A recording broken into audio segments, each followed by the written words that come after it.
महाड येथील सावित्री खाडीमध्ये 3 जणांचा बुडून मृत्यूमध्ये 2 सख्या भावांचा समावेश, महिला व 3 मुलं बचावले। दिनांक 18 ऑगस्ट 2024 रोजी महाबळेश्वर येथील 3 पर्यटकांचा सावित्री खाडीमध्ये बुडून मृत्यू झाल्याची घटना नुकतीच घडली आहे। सदरचे पर्यटक हे महाबळेश्वर येथून महाड तालुक्यातील सव येथे गरम पाण्याचे झरे व शाही शालानी दर्गा पाहण्यासाठी आले होते।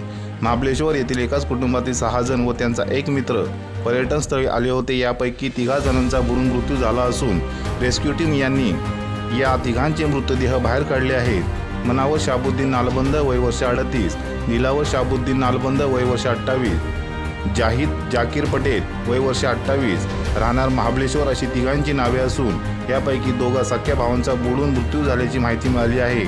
यामध्ये 1 महिला व 3 लहान मुले बचावली असून घटनास्थळी पोलीस प्रशासन व महाशक्ती ॲम्ब्युलन्स दाखल झाली असून अधिक पोलीस पंचनामा प्रक्रिया सुरू आहे। ब्युरो रिपोर्ट, रायगड तक।